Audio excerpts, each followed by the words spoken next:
UC Berkeley is flying me out to Texas for Tapia Conference, and in the next 3 days I'm going to be showing around you the conference as well as talking about how I got this opportunity. Let the day begin.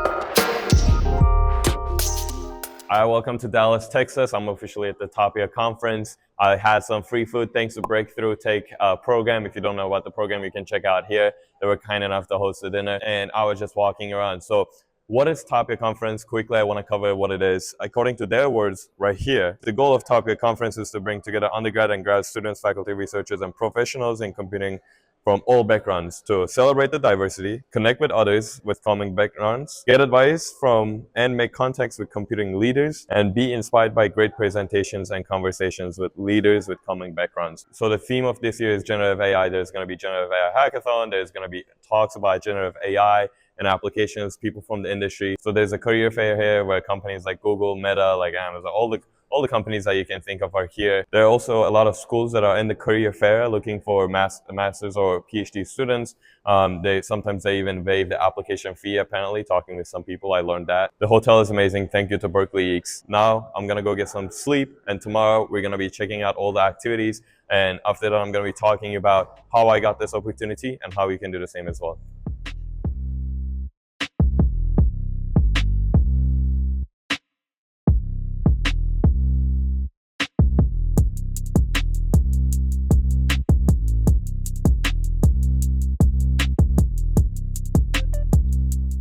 Okay, welcome to day 2 of Tapia Conference.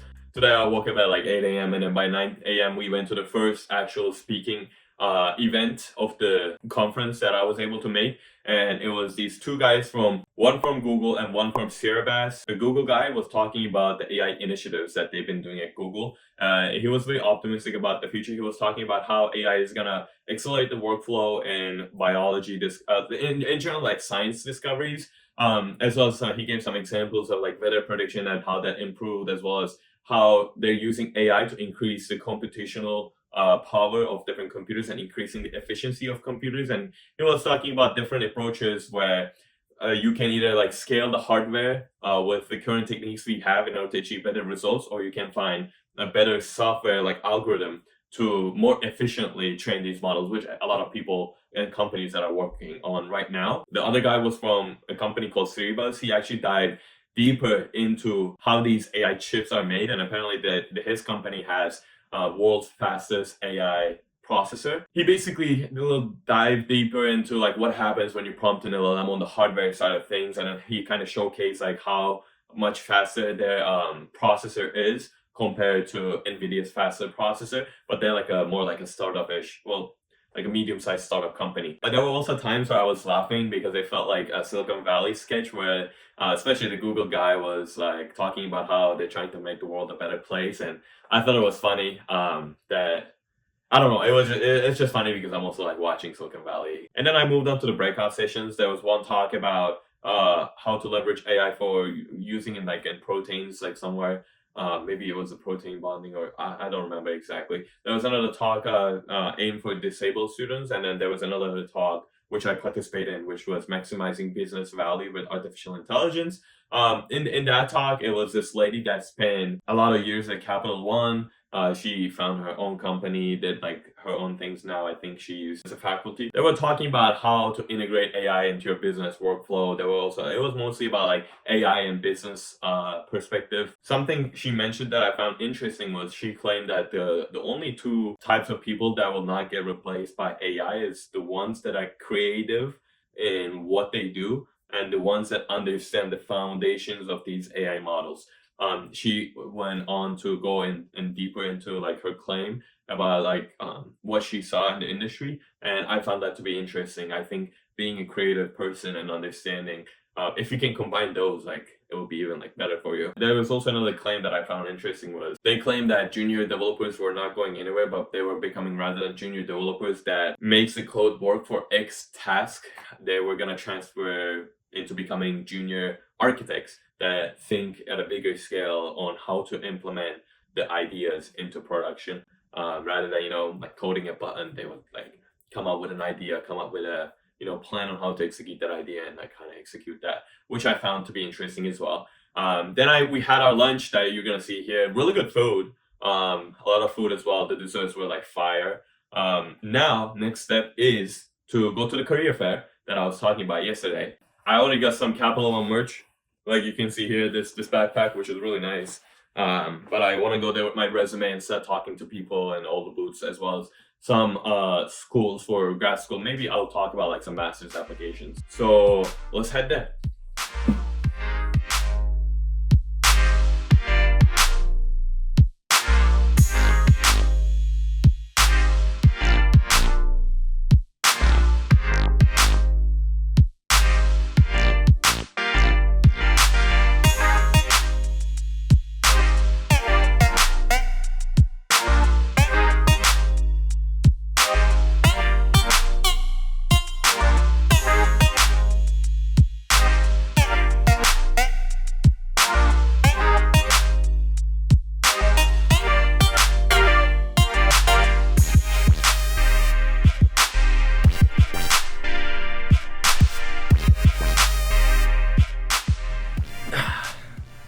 Just came back from the career fair, and it's actually a career / grad like school application fair.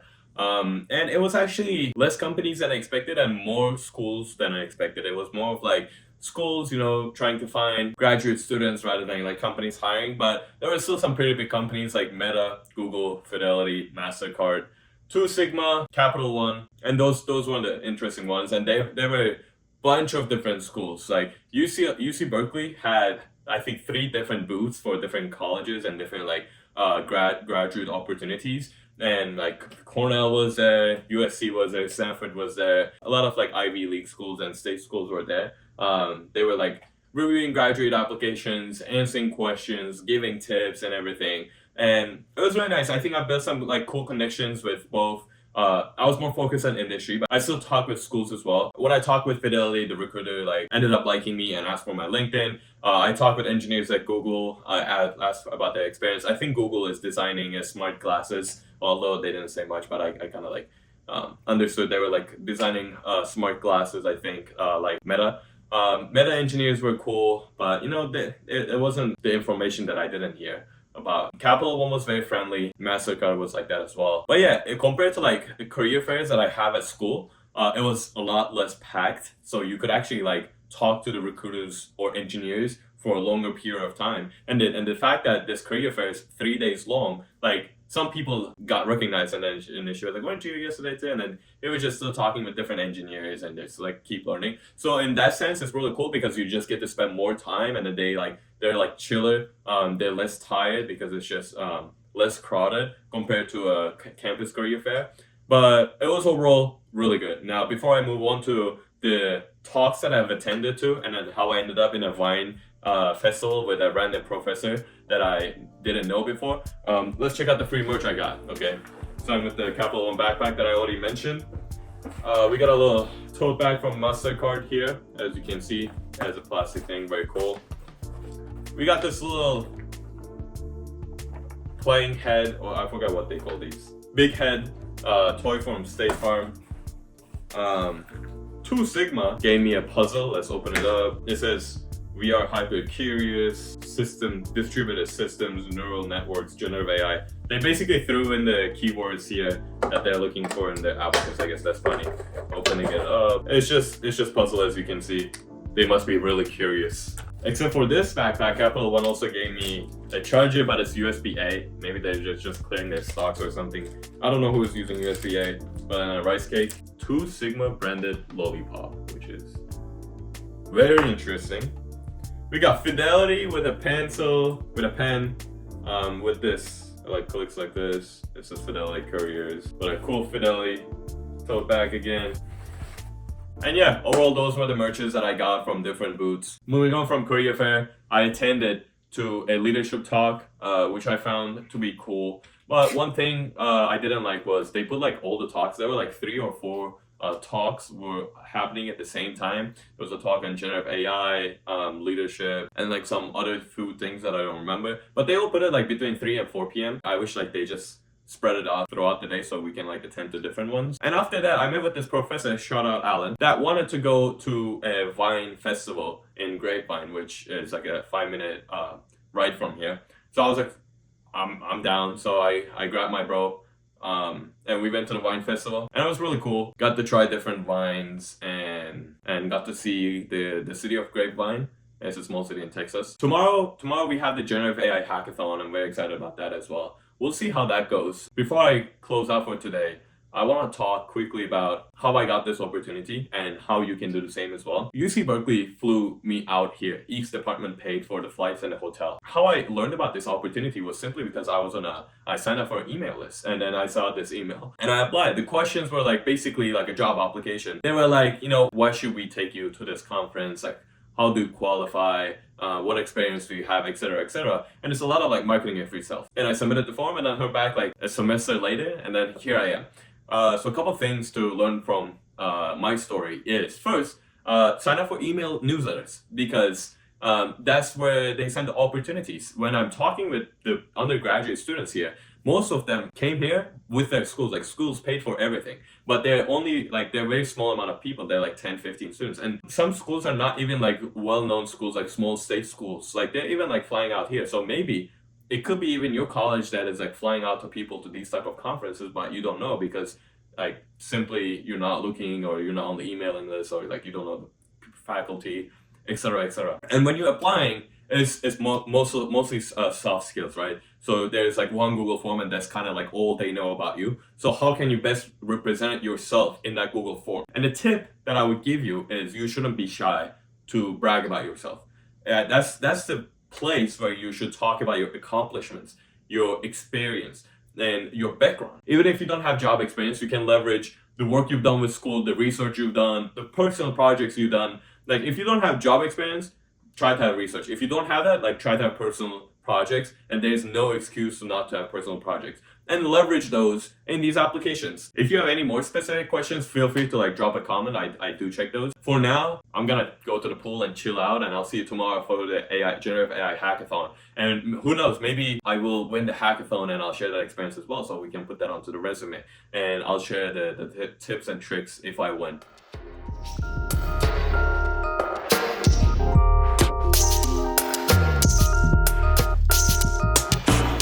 Welcome to the day 3 of Tapia Conference. It's actually quite late, 6:30 p.m. currently. We had our breakfast, and then from there, I head straight into Generative AI Hackathon. There were 6 or 7 workshops that I would love to participate, but I guess we just put the prioritization on the Generative AI Hackathon. And Generative AI Hackathon went well. It was around 4 hours, so actually probably one of the shortest hackathons that I had. But with the rise of all these AI tool agents, now it's a lot easier to build something than ever before. We built basically a social app for school campuses that connects events as well as students together. Basically, think of it like, how LinkedIn suggests jobs for students based on their profile. Our app suggests events and students to go to those events with. I'll go like this. To go to those events with our generative AI algorithms and machine learning algorithms. We presented to the judges. It was my longest presentation too. We had a 10-minute presentation with 5-minute Q&A. We answered judges' questions nicely. And now I'm gonna head to the dinner that we're gonna have, closing dinner. And they're gonna be announcing the winners of the hackathons. We'll see if I win the hackathon or not.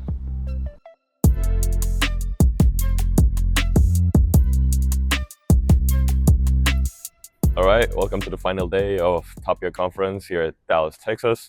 We had the hackathon last night, and we won. So they chose top 3 teams in no particular order. They didn't want to rank the team, so they chose 3 teams that won, and my team was one of them.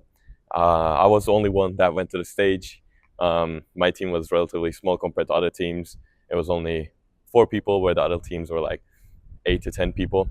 So it was great to be on stage. If I had the professional photos by now, I'll put. If not, I'll put unprofessional photos. But it was a great experience. I'm glad that they liked that idea. They liked our pitch.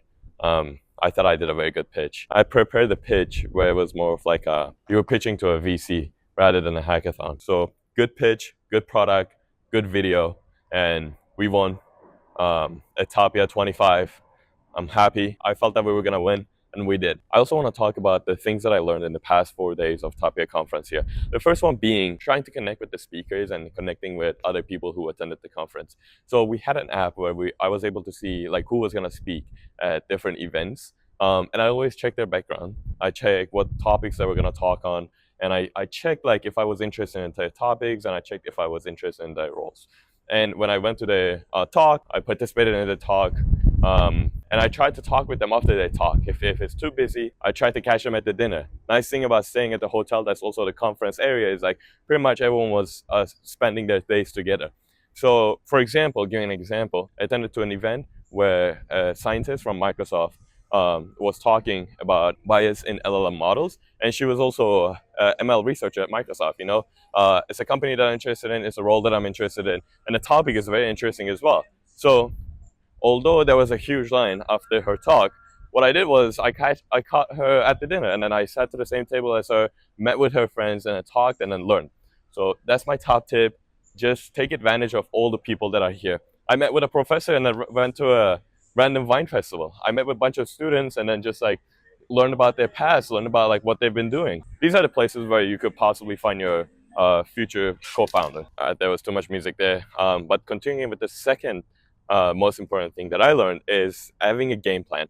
So I came to this conference and there are a bunch of talks happening at the same time, bunch of different events, competitions happening at the same time, and you gotta have a game plan. You gotta prioritize the things that you're most interested in and be on top of your things. I didn't come here to just sit and then do like a bunch of work on my computer. I came here to meet with people and socialize and learn in the friends, learn at the events. So I had a game plan on which events I wanted to attend and attended those, and then what I wanted to gain from those events, which I've accomplished as well. And so if you go to a conference of this caliber in the future, you gotta change the mindset. You gotta like shift the mindset into the conference mindset, where you are, even if you're not a social butterfly, like I said, you're willing to switch your brain to becoming one and just talking with people and then networking with people, as well as having a game plan on what you want to gain from this conference. What I gained was I met with a lot of cool people. I learned a lot in those talks. I also went on hackathon, and this was a great experience. I again want to thank Berkeley EECS department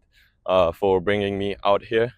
I think I represented my school nicely by winning a hackathon. And thank you all for sticking to my video, watching my journey. If you have any questions, comments, please feel free to drop them in the comment section. I read and like them all. And thank you for watching, and see you next time.